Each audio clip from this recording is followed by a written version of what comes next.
Hello, I'm the Nostalgia Critic. I remember it so you don't have to. When you hear the word critic, what's the very first thing you think of? I know, but aside from me, what's the first thing you think of when you hear the word critic? No! Get him off screen! Alright, aside from me and the nerd, what's the first thing you think of when you hear the word critic? Why would you? Alright, aside from me, the nerd, and half-naked violinist running down the street, screw it, it's Siskel and Ebert!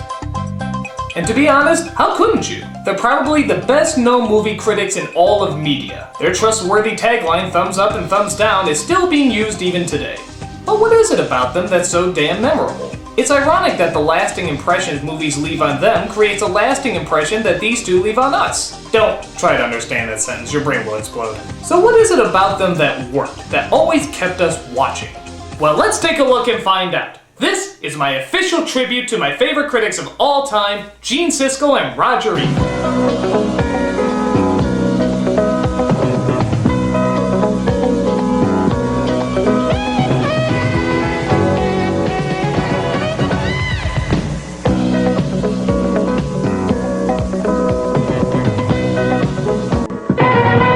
As a television duo, they got their start in 1975 on PBS. It was on a local show called Opening Soon at a Theater Near You, which was later retitled Sneak Previews. Look at Ebert's hair, it looks like a hairpiece. And Siskel, hell, he actually has hair. Ha! I can match it! I had goofy hair in the past, and no hair right now! As the show continued to evolve, the title changed to Siskel and Ebert at the Movies, and then eventually just Siskel and Ebert.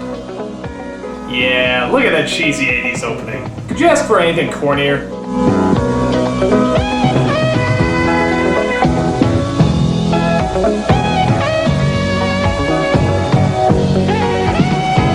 Actually, at the end here, when they start to argue, I would always joke about what I thought they were saying. Did you kill the hooker? No, I thought you killed her. I didn't kill her, I thought you killed her. It was your job to kill her, remember? Well, we better change our identities.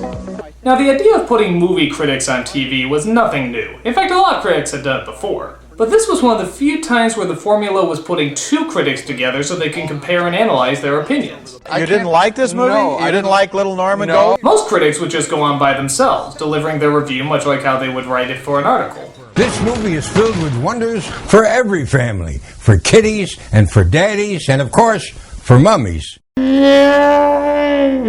But that's where Siskel and Ebert differed. They didn't just speak their written review or spew out one-liners, they talked about it, like how most people do. What do I know about Nintendo?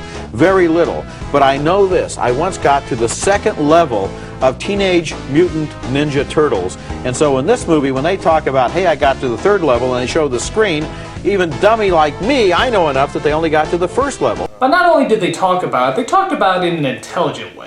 These were two bright guys who adored movies and adored analyzing what's good about them and bad about them. He has a whole speech about McDonald's stores in Amsterdam that is fun to listen to. The things they talk about are so quirky. I think that this guy is writing some of the most original dialogue since David Mamet. But as you'd imagine, they didn't always agree. And this is where the show really shined. The arguments. People love to see these two go at it. He reminded me of Clark Gable in the way that he handled this role. This is going to astound you, but I'm giving the movie thumbs up. It does astound me. Are you okay? I think if people go with the right state of mind, they're going to have a terrific Yeah, have time. a couple of martinis. But their bickering was only fueled by their opposite personalities. Gene Siskel seemed much more stuck-up and snooty than Ebert, which usually meant he would nitpick a movie and measure its pros and cons.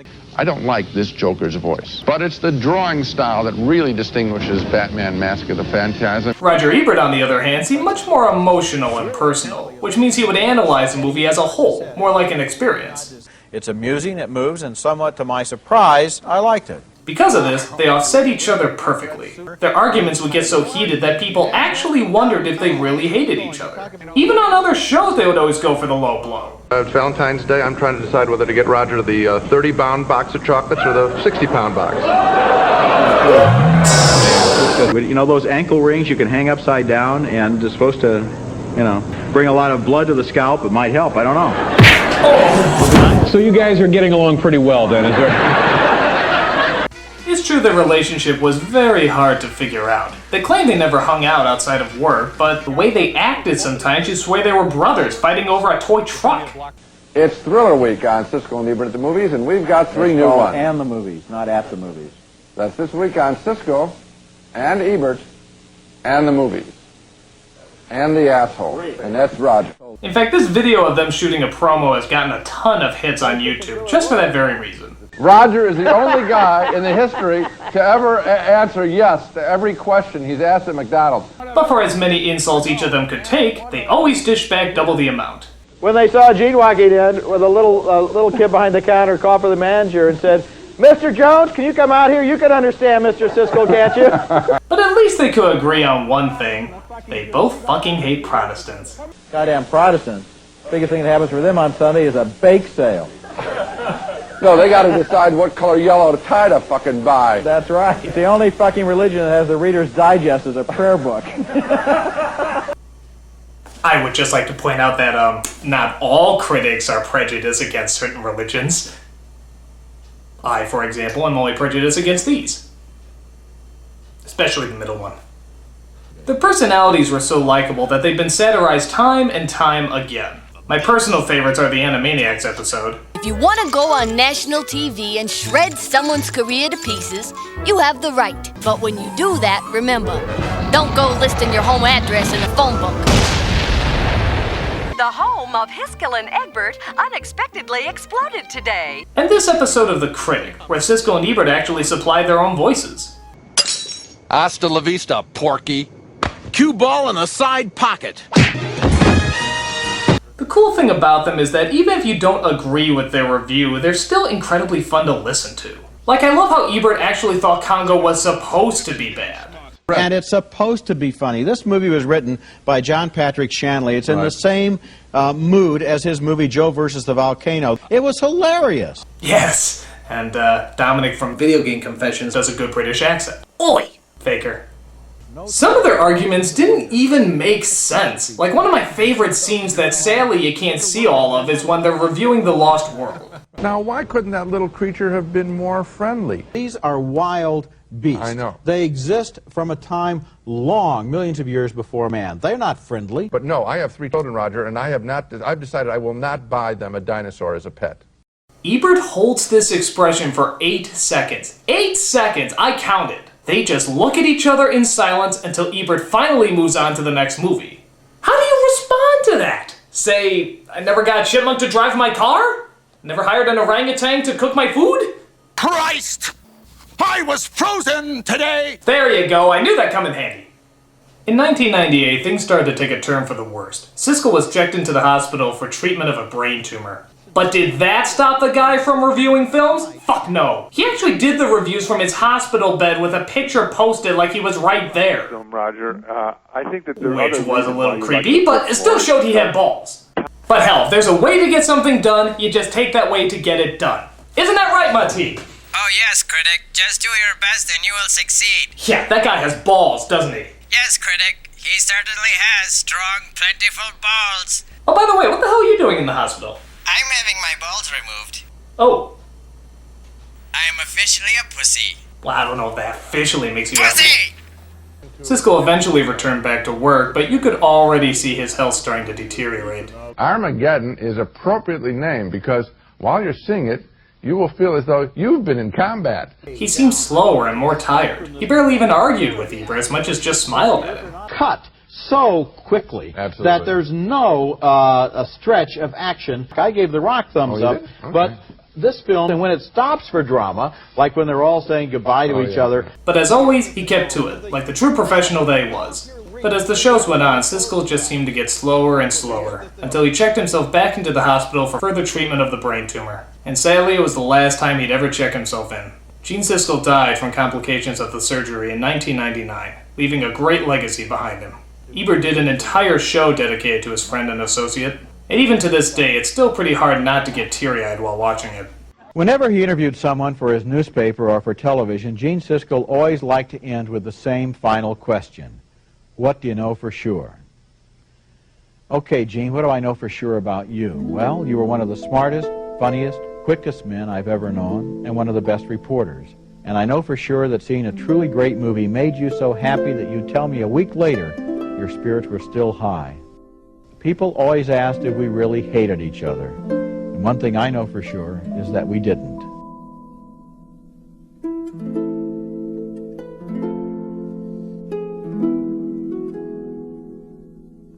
But as Ebert showed us, the show must go on, so the continuation began. A replacement was needed to fill the seat, and several guest critics were tried out. Some of them were good, some of them were bad. They even got Harry Knowles in there somehow. How the fuck did that happen? Shouldn't he be helping He-Man and Masters of the Universe? But I digress. They finally found a replacement. Richard Roper, a much younger and more energetic critic compared to Roger Ebert, but sadly not quite as up to par with Gene Siskel. Roper simply seemed too young to be talking on the same level as Ebert about a lot of these films. For example, Ebert's favorite movie is Citizen Kane. Roper's is Ferris Bueller's Day Off. Nothing wrong with that, I like the movie also, but it does certainly show the difference between the two. Alright, come on, I'm being punked, right? Now let's do your real review. Even though it's obvious Roper really enjoys and admires movies, Siskel and Ebert practically breathed movies. From what they wrote to what they talked about, everything was movies. Roper was a columnist before he became a critic, and because of this, he sort of fell into the same traps that most critics on TV do, trying to slip in the one-liners. That's like saying the napkin's good in a bad restaurant. I'm a hipster who knows what's right for the kids. I swear it seems like English is a second language for her. The obvious joke is Half Past Dead would be a documentary about Steven Seagal's career. But now to his credit, he seems like a nice enough guy. His columns are funny, he has a great respect for Ebert, and I really liked how he always promoted lesser-known actors from the films he reviewed. But sadly, disaster struck again. Ebert was diagnosed with thyroid cancer and underwent radiation treatments on his salivary glands. An emergency operation resulted in him losing his voice. Because of this, Ebert had to leave the show to Roper, and sadly, would never return. The show now starred Roper and a series of guest critics, but after not being able to agree with the new direction the producers wanted to take it, Roper left as well. 8 years ago, Disney and America's most beloved and respected film critic Roger Ebert gave me the opportunity to take the seat in the balcony once occupied by the great Gene Siskel. My gratitude will never cease. I want to thank everyone who tuned in and shared their passion for movies. It's been my privilege. It now appeared that the television legacy of Siskel, Ebert, and Roper was officially gone. And it was instead replaced by these two douchebags. Ben Lyons and Ben Monkey... I hate them already. The show tried to incorporate a lot more interviews, opening nights, and a bunch of other gimmicks that just didn't seem like the original show. Because of this, the show did poorly, and has since then been replaced again by two more critics, Michael Phillips and A.O. Scott. They're a little better, but it's still not the same. That wonderful chemistry and creative energy that only Siskel and Ebert had would never be recaptured. But then again, maybe it shouldn't be. That's probably what made them so great to begin with. They both shared an understanding and companionship that no other person could duplicate. And I think that's what makes it all the more special and all the more lasting. Plus, both Richard Roper and Roger Ebert are still writing. And despite his operation, Ebert says he feels fine. Actually, I think he looks kind of cool. I mean, he has a permanent smile on his face. That's actually kind of awesome. In fact, I tried having a permanent smile once, but it only lasted 2 days. In fact, every time I smile now, it hurts like a bastard. Jesus, whore! In fact, I actually got to meet Roger Ebert at a book signing near Chicago. He autographed one of my favorite books of his, Your Movie Sucks. In fact, I have the book right here. Look at that pissed off face. I can only hope to see so many bad movies I get that pissed off. So, let's see exactly what he wrote. Your movie sucks, but you don't. Roger Ebert. Ha! You hear that? Anyone who doesn't like me out there, Roger Ebert, one of the greatest critics of all time, says I don't suck. Only my movies suck! My movies suck! Ha! Wait. So if you haven't watched your share of Siskel and Ebert's wonderful reviews, you can check them out at SiskelandEbert.com, where they literally have every episode they've done all the way from 1986. That's unbelievable. Give a watch and see why these two are considered the greatest movie critics of all time. I'm the Nostalgia Critic. I remember it so you don't have to.